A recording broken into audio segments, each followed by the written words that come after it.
Lah napa? Wong kupinge wis bosok ngono kok kon ngopeni nek nembung apa-apa mesti kleru ora. Oh niku pancen enak Pak tempe bosok. Wis gek tiba. Kersa tempe bosok. Wis. Wis napa? Wis ngerti tempe bosok wis. Remen Pak. Remen. Remek seneng. Nggih, sesuk kula tumbas. Ayo ya ngono kok. Bodek. Budek kok bodek tiru-tiru Elisa kowe ora. Ya. Medun, heeh. Nggih, saking kutha Gudeg nggih. Apa? Saking kutha Gudeg. Sing saking kutha Gudeg apane? Jenengan wau napa?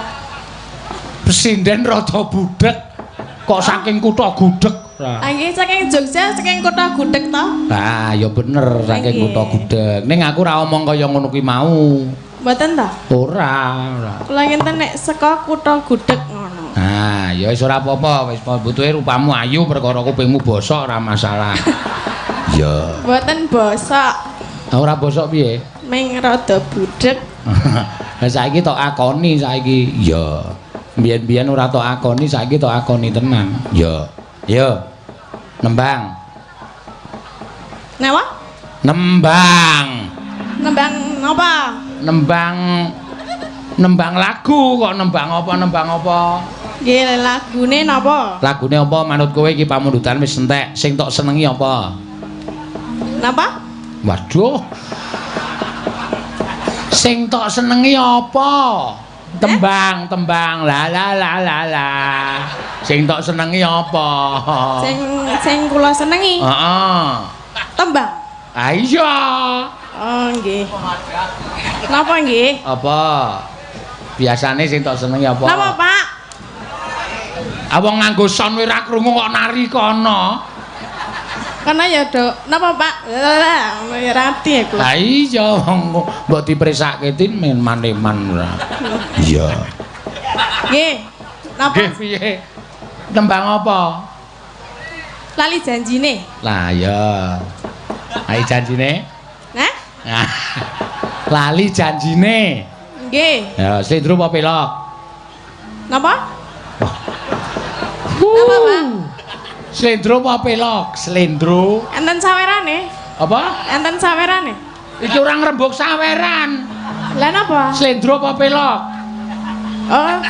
Pelok niki pon niku lho pon balik kok. Oh ya wis. Mas geter sing seru nggih, Mas. Ah, nganggo tabu saron, prang. Aku ndak ra krungu. Ayo sinden rada bosok ngene iki. Ya wis ning ndi melu. Ayo saking kelayune ana. Ya get diwiwiti. Kula nggih Cen Ayu, Pak. Apa? Cen Ayu. Kelayu kok ayu. Oh, Klayu to. Kelayu. Prungune Ayu. Kelayu kok ayu. Ning Ayu mboten. Ayu nek li ayu. Ya ning kupingmu gantekno. Ya. Ganti napa? Golek spare part kuping ngono dadi ora men ketok rada cetha ngono lho ya. Napa jenengan kok saru to? Muni piye? Muni sem apa iki mau? Muni apa aku? Muni Hah? Muni truk ora apa-apa, muni apa aku ya? Muni sempak ngono mau. Spare part. Napa? Spare part. Apa niku? Spare part ki wah. Apa ya? Apa cuku cadang? Tinggi napa? Nggo ngantem ndasmu kowe. Lah pripun ta? Wah, pas mumet aku malah. Mboten lho, nek niku dienggo montor lah kula dite montor lho. Kuping, spare part kuping. Napa jenenge? Ditambahke kupinge. Kuping Ditambahke. kalih jenengan. Lho, aku ngopo kok kan aku tambahke karo bojomu kono. Kalih bojo kula ngapa? Ha ya ditambahke kupinge. Kupinge tambahke. Nah. Ndi duwite? Lho. Duwite ya duwite bojomu apa aku ngopeni kowe kok ya. Moh ngopeni kowe. Ah, malah ngrebuk tempe bosok to. Nembange malah lali janjine. Ya, dibawani. Aja turu sore kaki. Ya. Bawane niku napa? Heeh. Sing gawane. Heeh. Gawane mawon. Gawane piye? Sing gawe niku kitiger. Oh iya gawane ya kena. Nggih, kitiger niku nggih. Heeh. Dina Minggu. Nggih, pun ngerti. Dina Minggu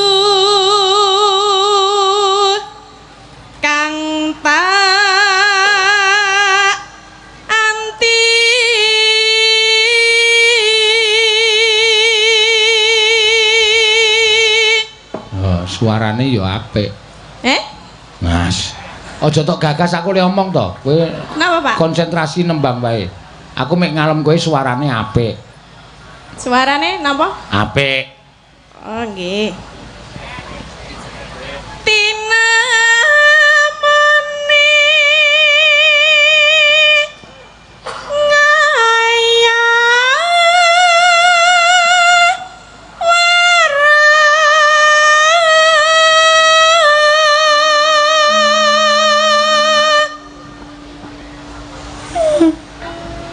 Napa, Pak? Ora apa-apa. Jenengan ngendikan? Ora. Lah niku wau napa? Aku ora omong apa-apa ya, cak kok malah nek ra Mak. Ngono, mek aku mung muni ngono kuwi. Nggih.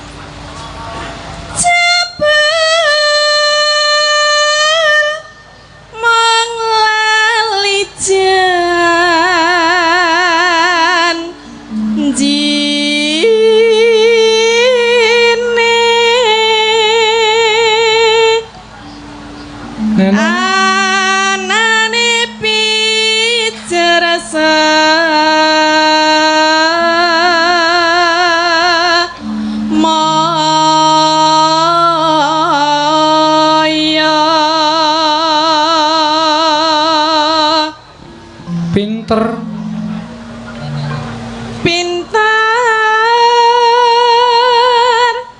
golek alasan.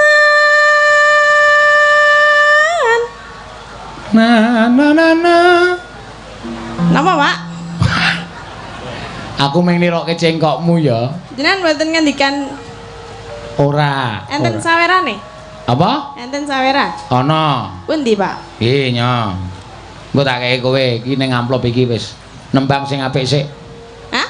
Hah? Nembang sing apik sik. Nembang sing apik nggih. Nah. Krungu niku krungu. Ha iya. Ngandir-endir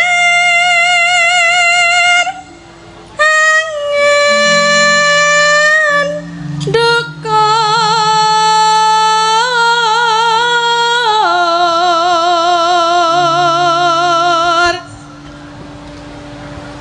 Napa, Pak? Ora. Mboten omong. Wah, jan bocah iki ora omong apa-apa kok napa Pak. Kaya krungu tin ngono. Lah tut ngono. Lamun Nyai Prabu Kalimataya wis pantok pepunton ning tekad nggone bakal lereh ke Prabon lengser saka dampar. Lah kok ngoten? Mongko durung suwe anggenipun lenggah dampar kok andang-andang dumadakan kok terus lereh ke Prabon. Walandur sinten sing gemanti ndara? Sing ajeng dados nalindra teng negari Ngastina sinten, Den? Wah, kula mawon apa, Gus? Gus, kowe iki wong batur kok kula. Kakang Semar, kula wonten dawuh. Jumbuh lan ngendikane Hyang Kanika putra duk nalika semana maring dawuh kelawan panjenengan ingsun. Lamun nalindra Ngastina ora ana ingkang kuwawa lenggah dampar kejaba mung ing wis kedunungan Wahyu Ratu. Mongko wayu ning Kanalindran rinasuk dening sawarga Abimanyu. Mula ora ana kejaba mung putu Madukara, ya putu Mbana Keling. Ya kuwi si Parikesit. Nanging gandeng Parikesit nalika semana padha dadi pirembugan. Umure nembe 14 taun. Mula lenggahing Parikesit bakal pinangku dening eyange ya kuwi ing Grojogan Sewu. Ya ing Cemara Sewu Kakang Premban Curiganata. Kakang Semar. Nek ngaten kula nggih nderek sekethi jumurung. Nek pancen pun ngoten ngendikaning Sinuwundawati nggih kedah dipun leksanani merga sampeyan sing entuk weling saka Nerada pukulun Nerada Sinuwun. Iya, pancen mengkono Kakang Semar. Mula Kang Saka kuwi ayo digelak lakune prapteng negara Ngastina bareng lawan aku Kanjeng Hyang Maswapati putuku Parikesit apa dene Kanjeng Hyang Utari. Ngoten to, Den? Iya, Kakang Semar. Semareka den prayetna samurires eka balik.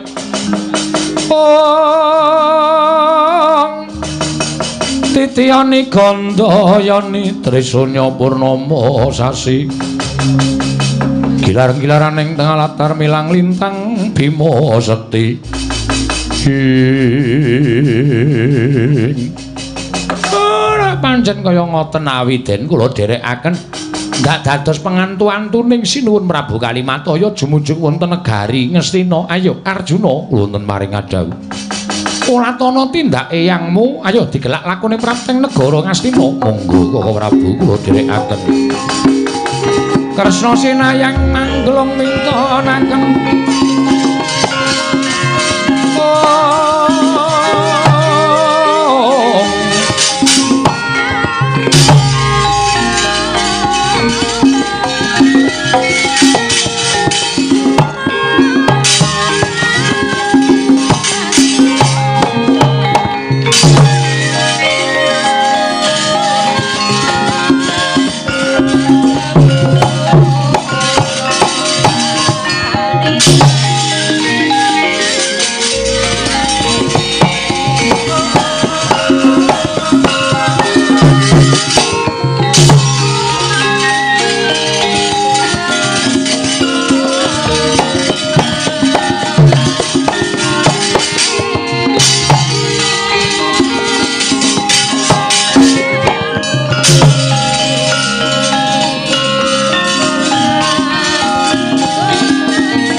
Sing langit kelap-kelap katon lurkin saking risang mawe gandrung sabarang katulukir moyak mayik saking dias baliwur datan kawusa lampahing Natandrawati sumawana satra ing bana keling Raden Arjuna tuwin panembahan Matsapati miwah ingkang mayang nenggih Raden Parikesit datan kantun ing ibu Kanjeng Utari lumampa minggar gumedhun jurang datan kawusa nedher lumampa kocap lampahing jejaka kalih nenggih Wiratmaka miwah Wisantara atmajaning Bambang Irawan tuwin Bambang Wisanggeni nalika semantening cipta arsa amriksani jumenengan wonten negari Ngastina.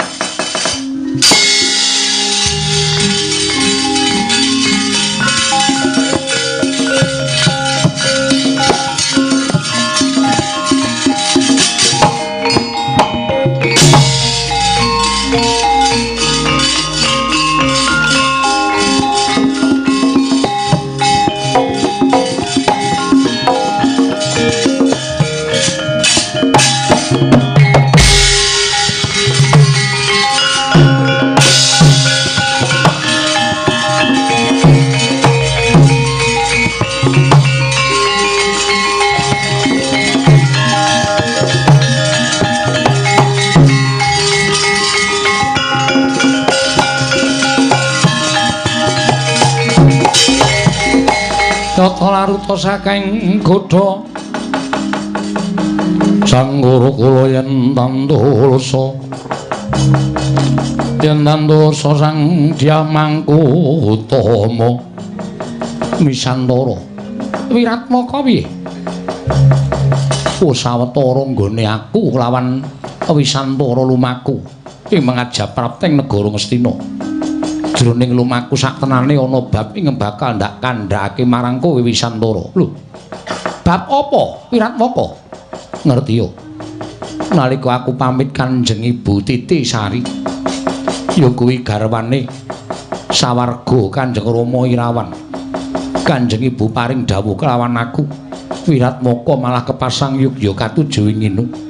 Dene yen kowe bakal kepengin nonton wisudan negara Ngastina, ngerti yo ingkang kawisuda mau tanurale kejabamu kadangmu dhewe sabab ala tanpa rupa wong atuamu Bambang Irawan Raden Irawan kuwi putrane Raden Janaka.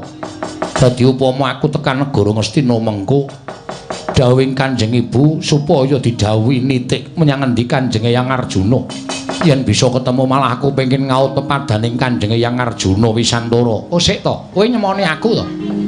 Nyemoni kowe piye? Ora tembungmu sing akeh-akeh mau kuwi janjane tenan apa menyemoni aku? Lah kok dadi aku nyemoni karo kowe lire piye? Kowe tak kandhani. Nggone kekancan awake dhewe iki wis sawetara suwe. Nalika aku pamit karo Kanjeng Ibu Kencana Resmi garwaning sawarga Kanjeng Rama Wisanggeni, Ibu Kencana Resmi ya paring dawuh kelawan aku.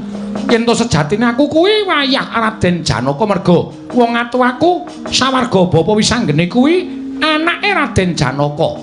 Kowe arep nyemoni aku ngono to kowe? Kowe pamer dumeh kowe iki wong pinter iso maca atiku. Lho, ora Wisantara. Pancen kepara nyata aku ki wayah Raden Janaka. Lho kok sik? Lah nek kowe ki wayah Janaka, aku ki ya wayah Janaka. Lah nek ngono, kowe kan aku ki sedulur Kakang Wiratmaka. Ora ta.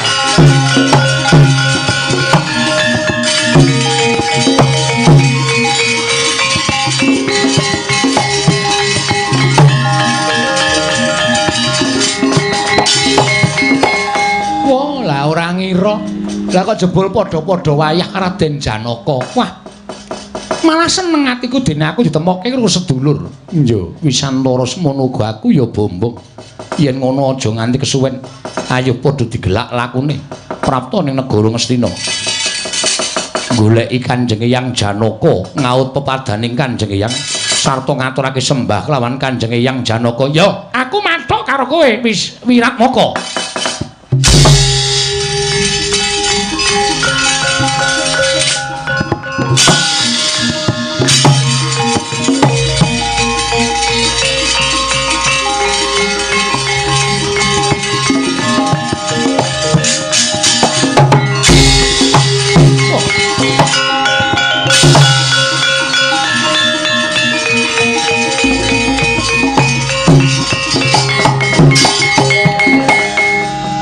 Iki sapa?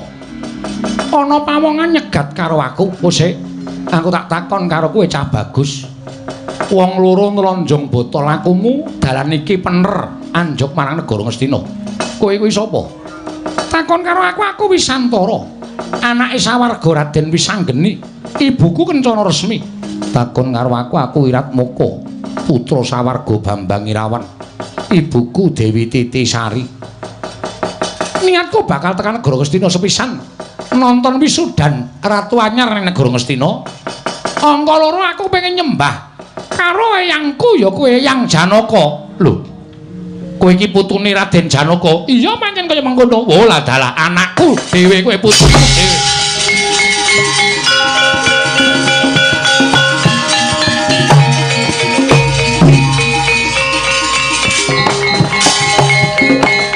Wisantara Wiratmaka ora nyono babar pisan. Lah kok jebul ketemu putu-putuku sing tak tresnani. Lho ora kowe iki sapa to kowe? Kowe kuwi sapa? Aja ngawu gawar ngawur. Mara gage setitekno.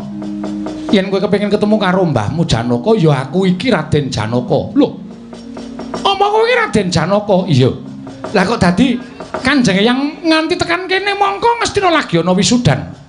Wisantara Wiratmaka. Ora nyono babar pisan jebul luput cinatur. Putuku parikesit nadyan yuswane lagi 14 taun bakal disengkake ngaluhur. Lan ngerti ya, dina samengko parikesit wis lungguh dampar ke Praboning Ngastina.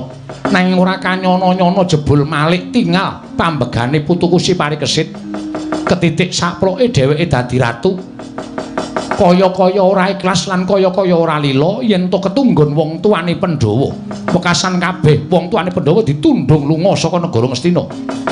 Klebu aku mbahne wae ditundung lunga saka negara Ngastina aja nganti ngucik ke Praboning Ngastina. Wah, gelo atiku nggih. Gelo atiku ing ngatasé aku ki peputu wujuding parikesit ora nulat karo pambegane mbahne nanging jebul watake angkara budine Candala malah kabeh nayaka negara Ngastina padha disingkirake diganteni nganggo nayaka pilihane putuku si parikesit. Wah, lah wong apa kaya ngono ki parat.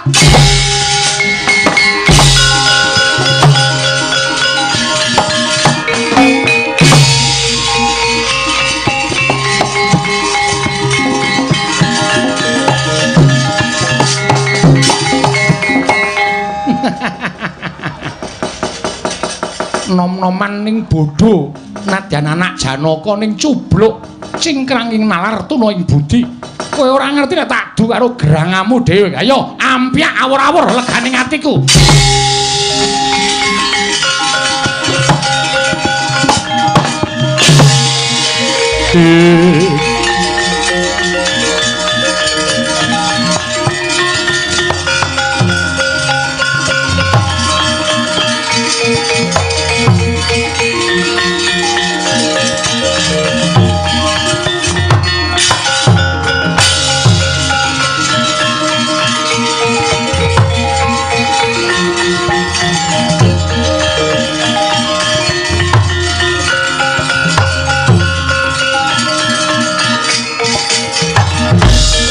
Mara Sang Arjuna esmunya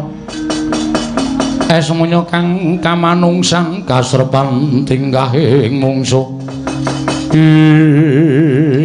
Petro dalem jroning lumaku pikirku rumangsa bombong liripun jebul olehku napake prihatin kelawan anak putuku dina samengko wis katon pendak-pendak kuwi tak kanthi sapa ngalas pendak-pendak tak kanthi sapa ngendi Ardone endi rong bubar kok do medhun dhewe-dhewe iki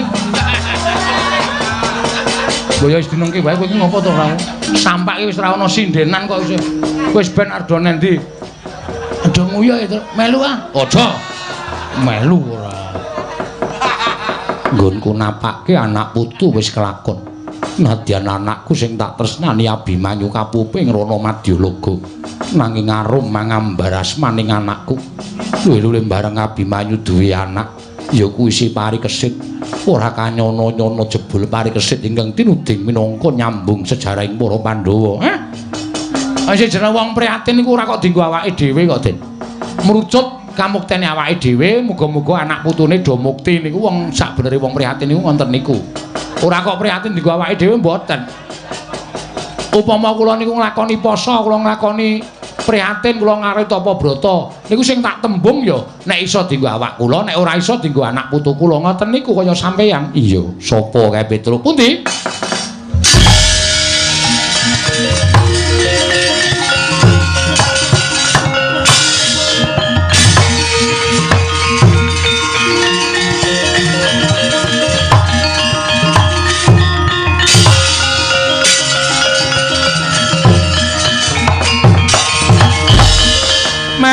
Smobang wangaruna tinetrane nganggo rapuh sabdaning kukila ring kanigara sageter kene donganing kunglir wuwuh sing pene panca ana nom-noman loro lagune iki sapa Petro duka sapa gong ora ngerti aku menteleng mripate ayo sajake wong nesu iki sapa kowe wong enom bocah kowe ngaku sapa tepungake aku Wisantara saka ngendi aku Wisantara aku saka pertapan ya kuwi pertapaning Kanjeng Hyang Dewa Kartika pertapaning Kanjeng Hyangmu Dewa Kartika iya ibumu jenenge sapa lho kok dadakno se ibuku barang sing mburi sapa aku Wiratmaka saka ngendi saka pertapan Yasarata ibuku Dewi Titisari bapakku Bambang Irawan bapakku Raden Wisanggeni aduh putuku ngger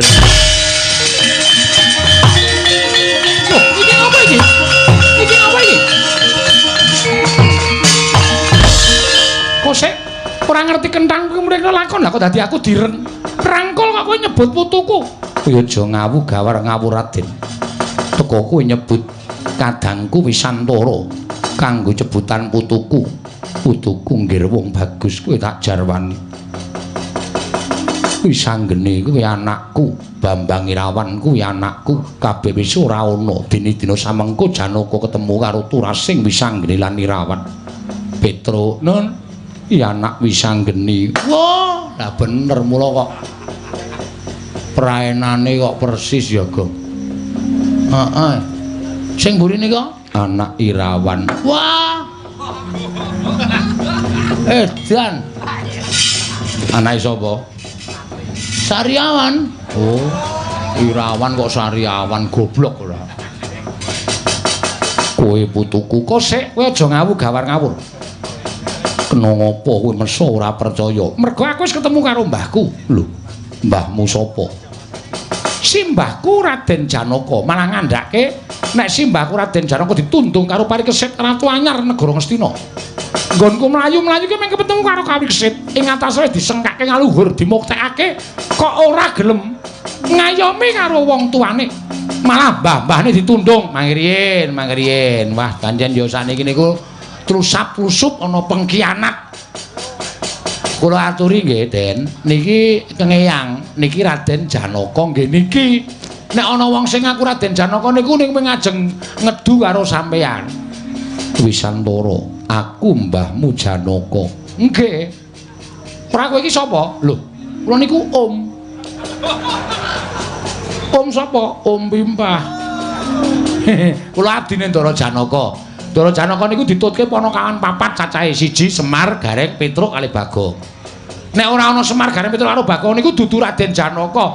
Niku mung sing ngaku aku beteke men kepengin turase Ndara Janaka niku do ngamuk teng negara Ngastina. Mergo sakniki niku bar Bratayuda. Turune Kurawa iso akeh, turune mungsuh isih pirang-pirang sing kepengin bebutek banyu bening negara Ngastina. Ngene ya, Mas. Kowe tak omongi kowe nek ngeyel kuwi engko mungsuhe Udu Janaka ning iki. Gurune Raden Janaka. Sapa kowe? Lem Swekeng. Ora ngawur, Gong. Lem Swekeng pemain bulu tangkis. Waduh. Kleru kowe. Kleru ora. Yen ngono apa bener? Kowe kuwi simbah Arjuna. Yen pancen kurang percaya munggah ning kayangan takono para dewa. Yen nganti aku ngapusi aja lono uripku ning alam padang. Wah, adalah eyang sembanku.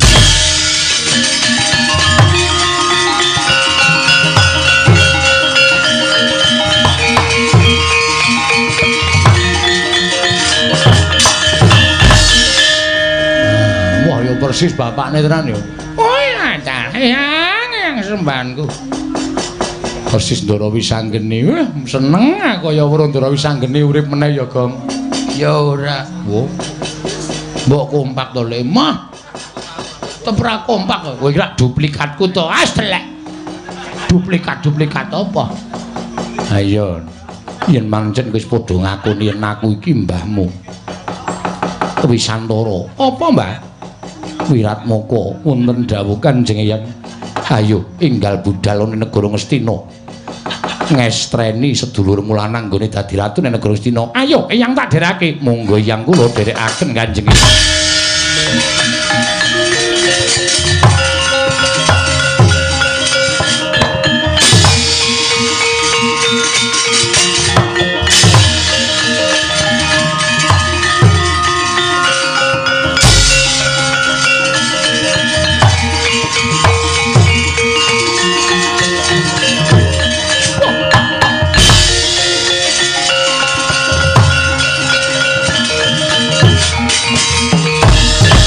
Ngawur-awur-awuraken tengarane ngajurit gong makuru gong sata tekaya botala. Wah, lah canom-nom do goblok. Ketoke kaya wis kepangan omongane Kertiwi ndunangi bareng ketemu karo mbahne tenan, wah. Wah, lah kok dadak ana Petruk ana Bagong. Mula iso dibuktekke yen to mbahne Wisantara lan Wiratmaka ya kae Wah, lah ya ora mau mandeg tekan semene Kertiwindu legane atiku.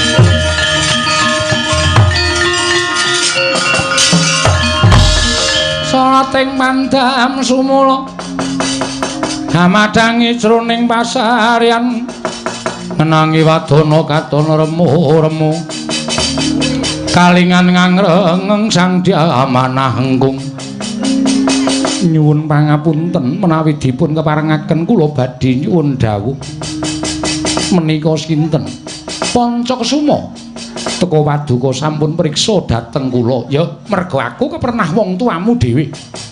Aku kuwi pamanmu.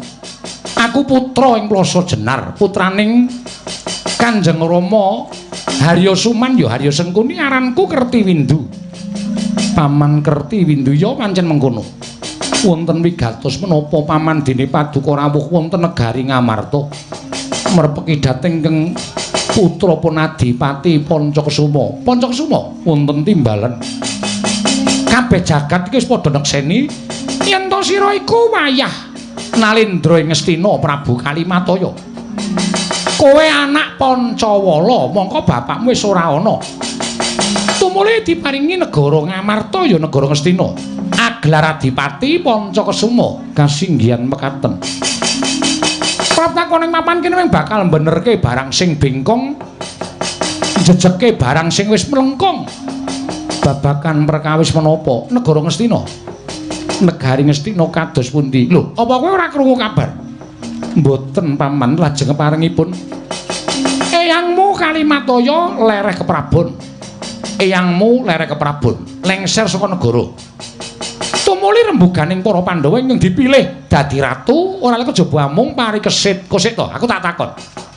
Parikesit kuwi anake sapa? Parikesit kuwi anak Janaka. Mongko sak temene ingkang ngguni hak kewajiban tumrap ing Ngastina kuwi dudu kok sapa-sapa nanging Pancakesuma. Merga kowe kuwi wayah Prabu Kalimataya. Ingkang sak temene ngukup negara Ngastina kuwi Raden Pancawala, ya bapakmu. Ning gandeng bapakmu wis ora ana, ingkang kudu nampa ya putune lanang. Lah kok dadi Parikesit gedhang krangsila tumpang kendangan dengkul ene negara Ngastina. Apa anggepe Parikesit kuwi dumeh anak Janaka, dumeh ketitisan Wahyu Nalendra, terus kepenak dadi ratu nglangkai wong tuwa-tuwa kaya Adipati Pancakesuma. Apa kaya ngono ki wangun? Coba pikiran.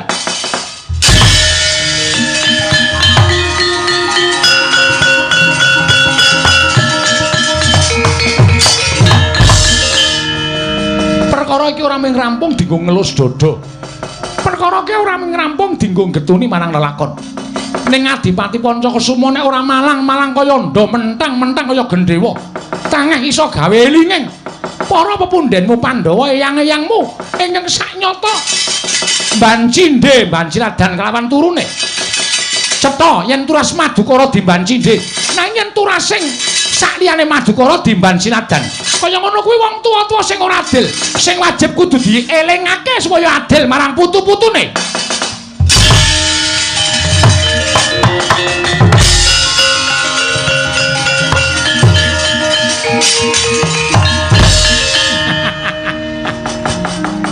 Siji ora klakon genti sijine, sijine ora klakon genti sijine. Sijine ora klakon genti sijine. Pokoke Kertiwindu ora bakal leren nek urung bubrah negara Ngastina legane ati.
tumar pamoring sukma sinukmaya sinukmaya winayu wingasepi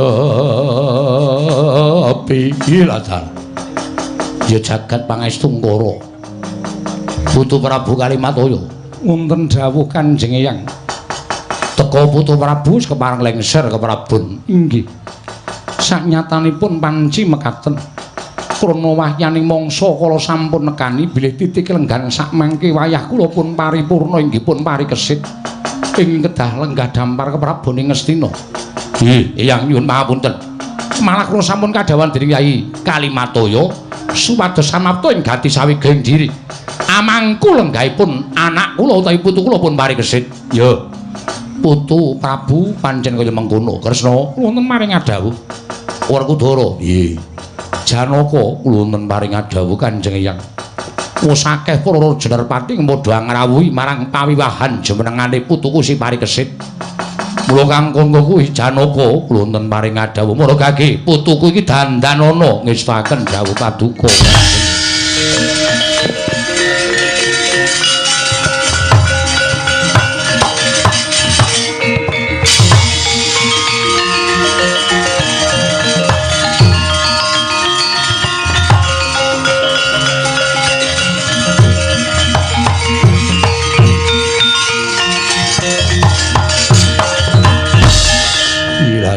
Jagat Dewa Bathara ya jagat pangestu ngara.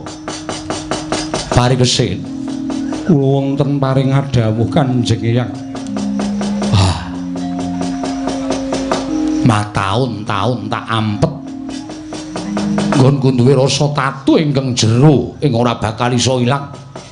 Merga kelangan kelawan putuku si Abimanyu ing tak golo-golo tak deng-deng kaya kendhang. Supaya iso njunjung marang derajate wong tuwa disa mengko turasing si Abimanyu bakal lenggah dampar kepraboning Ngastina. Abimanyu jangkungan anakmu parikesit ya paripurna. Wektu dina iki tak sengkake ngaluhur lenggah dampar negara Ngastina gumanti kepraboning Sang Prabu Kalimataya. Kanthi jejuluk Prabu Parikesit ya paripurna.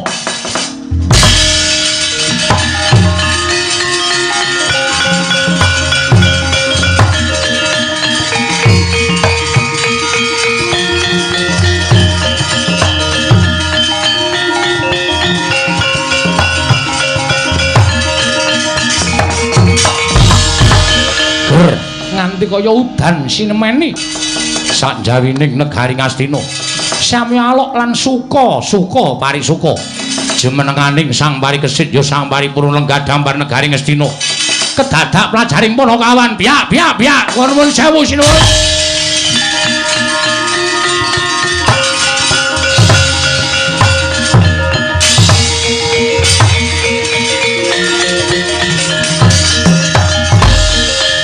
Petro eneng apa mlayu-mlayu tanpa tinimbalan matur kali sinten kula lho matur karo sapa wae kena inggih nderek mangayu bagya seketi jumurung nderek umbul donga kersanipun Gusti ndara parikesetanipun dados nalindra mugi-mugi lestantun raharja niring sambikala kaparingan sehat walafiat lahir lan batosipun saged ngasta bawat pemerintahan negara Ngastina kanthi sae lan amanah. Salajengipun wonten nem-neman ngamuk punggung Suratamtaha Nirbaya Nirwikara. Nuwun sewu mboten pangling nawi kula matur menapa boten dipun dukani. Ora, matur Petro. Nem-neman kala wau Adipati ing Ngamarta wayahipun Sinun Prabu Darmakusuma. Adipati Pancakusuma ingkang manguwuh-uwuh mboten nyarujuki lenggahipun Ndara Parikesit lenggah dampar negari Ngastina. Werkudara. Nggih. Janaka aku wis omong bola-bali aku ora kepengin negara Ngastina iki geger.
tetep padha nutup-nutupi alane parikesit bayi wingi sore bakal ngukup marang warisaning Pancakasuma. Raden Janaka aku ora butuh. Raden Janaka kuwi tak sebut kaya dene wong tuaku. Cetha yen to Pandhawa kuwi menungsa mban cindhe mban siladan. Yen turas Madukara dimban cindhe, yen turasing sakliyaning Madukara dimban siladan. Aku ora nrimakake. Ayo dadi wong tuwa kudu adil. Ora adil lakon tak amuk negara Ngastina, Kakang Semar. Mangke riyen sampean namanya sembrono.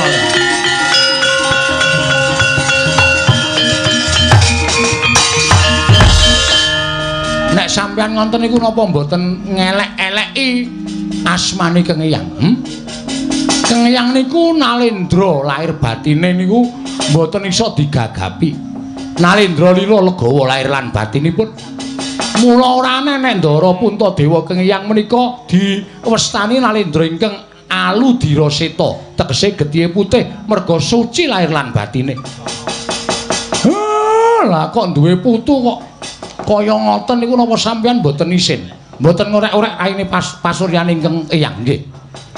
Sampeyan niku ngendikan karo sapa? Niki Kang Eyang Madukara kok tanpa tata krama, tanpa nganggo unggah-ungguh. Klebon demit ngendi sampeyan? Kula ngerti sampeyan nggadahi sloga ing kados mekaten menika mboten kok saka karep sampeyan dhewe. Ning mesti eneng sing aja-ajoki. Mesti eneng sing aja-ajoki merga kula ngerti pambegane Kang Rama, pambegan sampeyan niku nurun karo pambegane Kang Eyang. Ning ora kaya sagedhagan iki kok wah. Srakatan kaya wong ora ngerti tata, srakatan kaya ora ngerti tata krama unggah-ungguh. Kiai Semar, ampun wangsulan. Ampun wangsulan. Ning omongan kula niku mang gelar mang gulung. Monggo nek sampeyan ajeng njaluk dampar keprabon saka ingkang rayi Ndara Parikesit monggo. Ning cak-cakane ora kaya ngoten niku. Sampeyan niku putu ratu Binathara kok cak-cakane kaya maling. Eling mboten? Ora eling kula idoni sampeyan.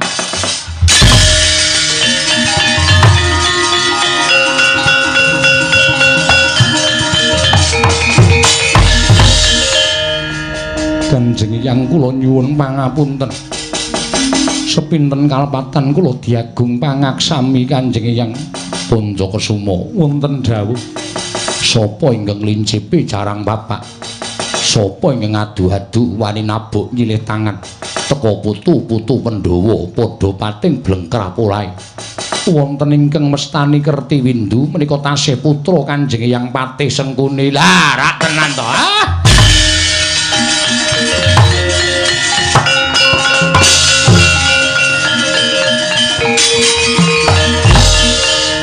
Kertiwindu Kakang nggih.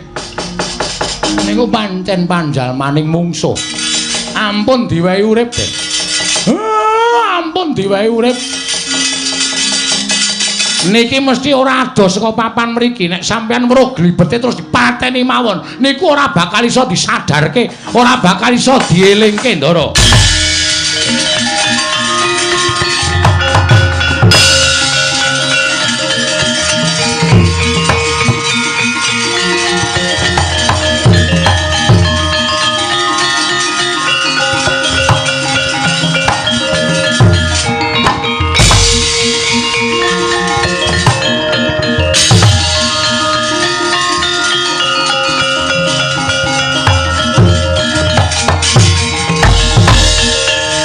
Dalah edan wis pirang-pirang wong tak bebujuk supaya gawe rusak negara Ngastina. Lah kok dadi kabeh ora ana sing kasembadan, kabeh ora ana sing kasil. Aku. Waduh. Wah!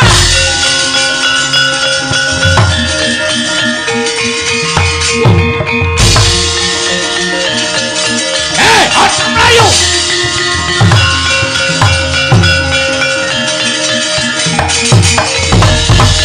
Wah, gugu karepe dhewe iki rupane kaya Satamaya iki.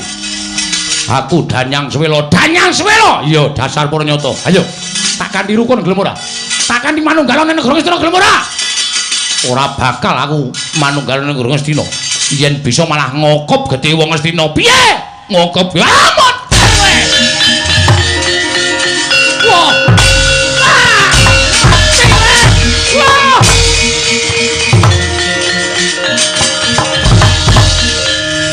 Iki janjane wis ora tak nggo, iki janjane wis ora tak nggo ning bengi iki tak nggo pisan kanggo nglunasi nyawamu.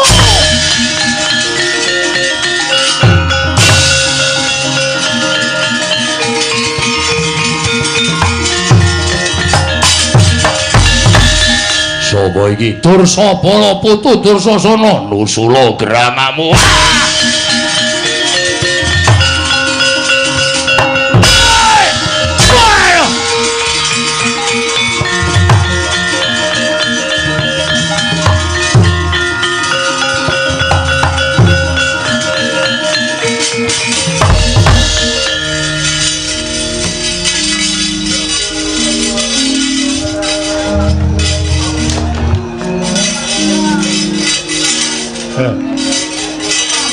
Mugi-mugi sedaya manggih wilujeng Ndara.